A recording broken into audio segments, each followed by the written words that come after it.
Hey guys, Brian delivers you the goods here. I'm returning to you for part 4 for the Decent to Good Albums of 2020 video.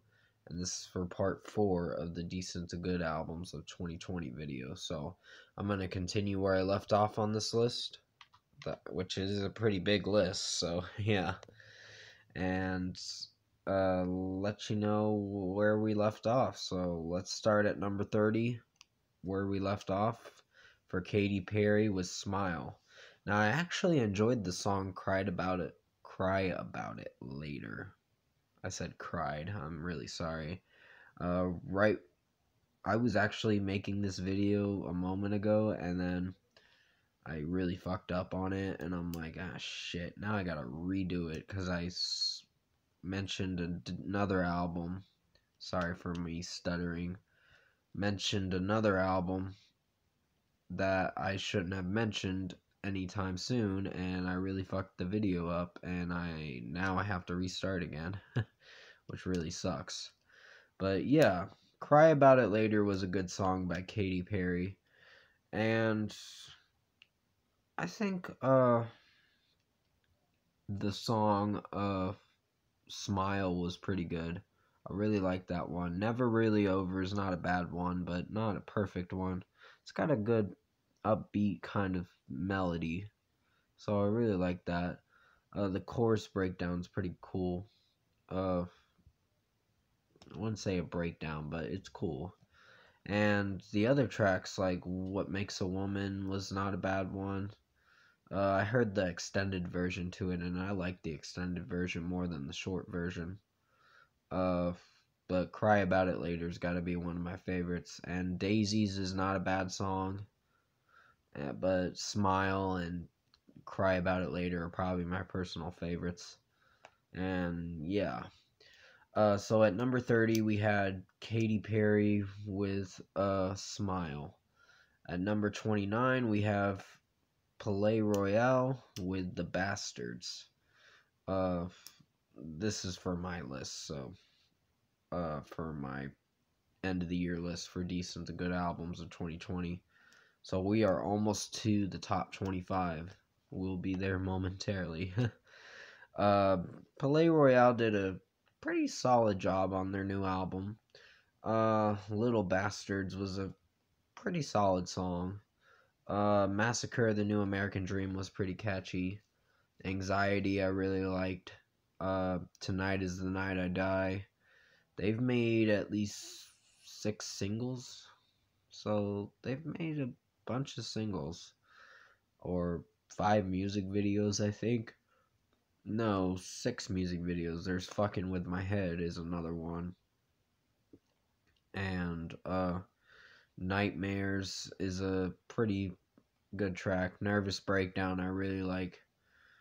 Uh, but Stay and Redeemer were one of my favorites to close the record.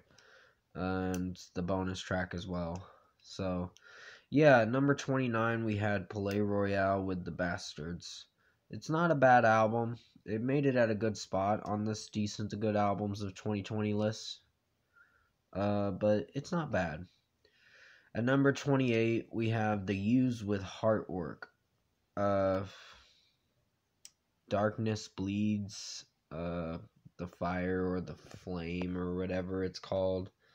It's called something. Darkness Bleeds, I think it's called. I actually like that one. It's pretty catchy. It's the 15th track on the album.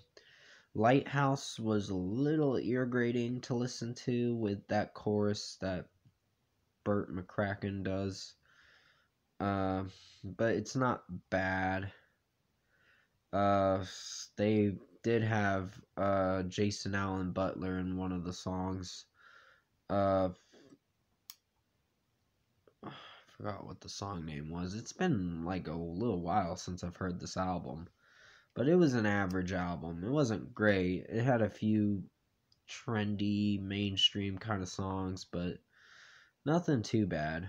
So at number 28, we had The Used with Heartwork.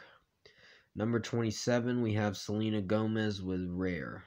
Now, this is not that bad of an album.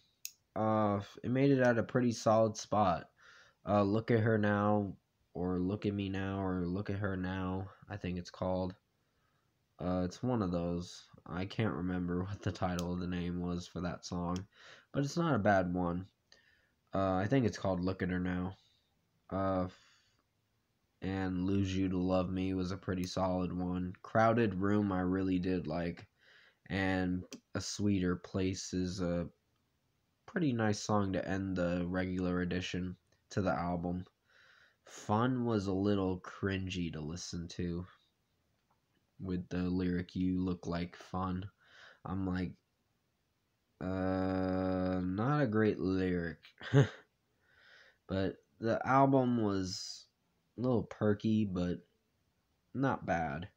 So at number 27, we had Selena Gomez with Rare. And the title track was actually not too bad. That was the first song on the album. So, yeah. So, number 27, we have Selena Gomez with Rare. At number 26, we have Alicia Keys with Alicia. Now, I remember reviewing this album a few months ago, and I hope you did enjoy my review for it when I reviewed it on September 17th or 18th. It was one of those days. I did like a few album reviews that day. I can't remember how many, but I did a lot of 2020 reviews, to be honest. But yeah, this album was good in its own way. It's decent. Well, I wouldn't say decent, average, I guess you could say. It's the last average album on my list before we get to the good albums now.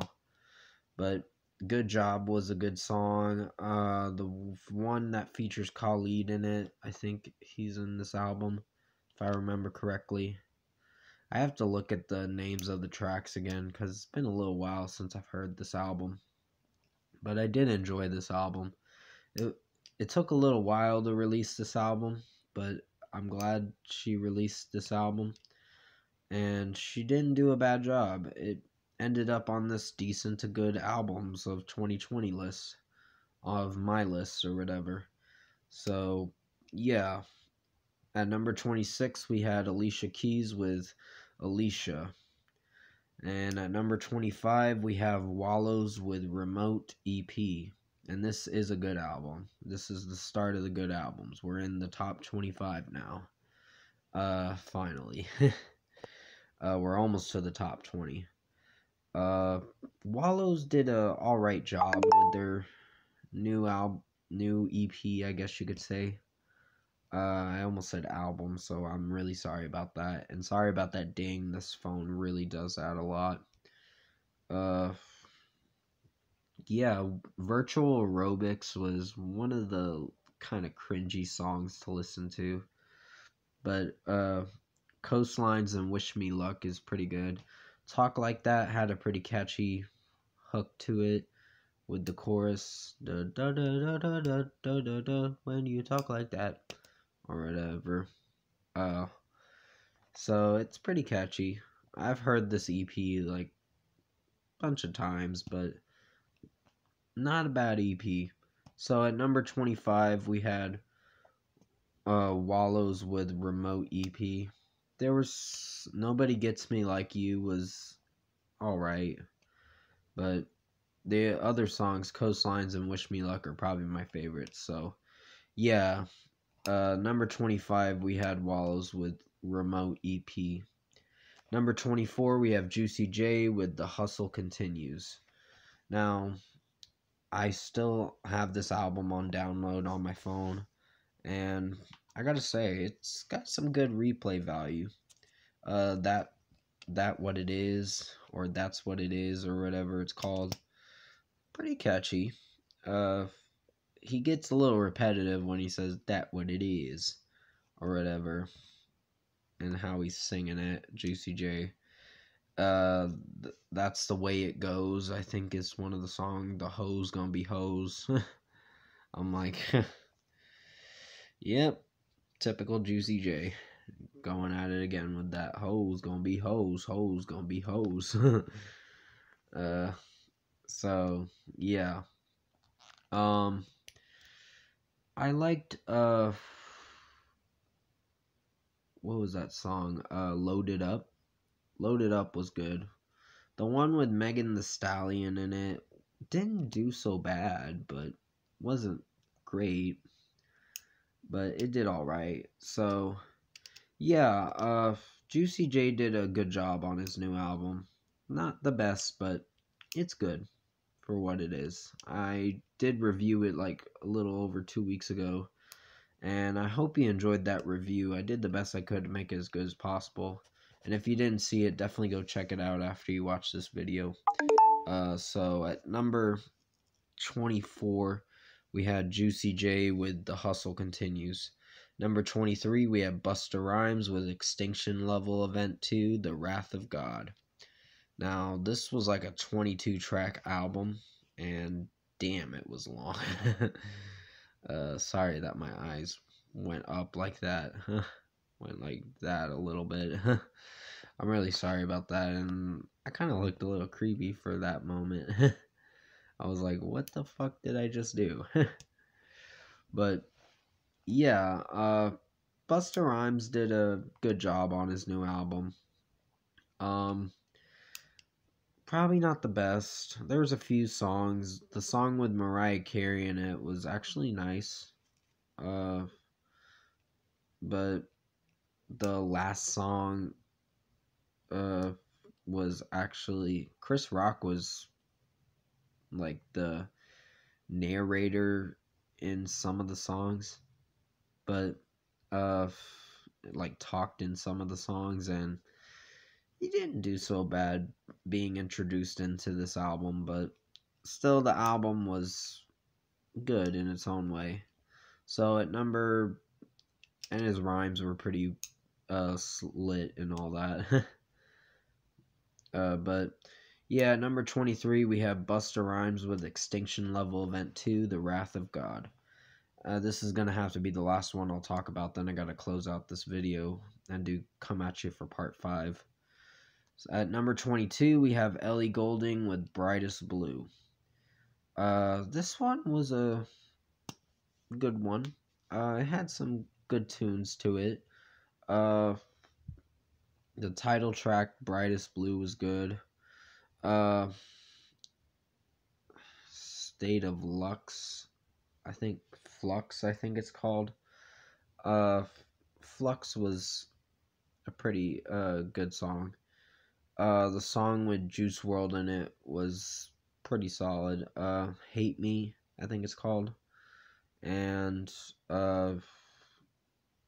Close to Me was, I heard that on the radio multiple times throughout some of this year, while this COVID virus was still going on and people were dying, which is horrible to think about. But yeah, it's the reality we live in now, which is pretty sad. Yeah, Brightest Blue was not a bad album. It was good in its own way. The Power song was her trying to look sexy in that video, and I'm like, okay. And I'm like, oh wow. But the opening track was not so bad, so yeah, at number 22 we have Ellie Goulding with The Brightest Blue, or with The Brightest Blue, I guess, if I'm saying it right. But yeah, that's gonna be it for this part 4 of Decent to Good Albums of 2020. I will be returning to you for part 5 of the Decent to Good Albums of 2020. Gotta end this video right here. But I hope you enjoyed this Decent to Good Albums of 2020 part 4 video.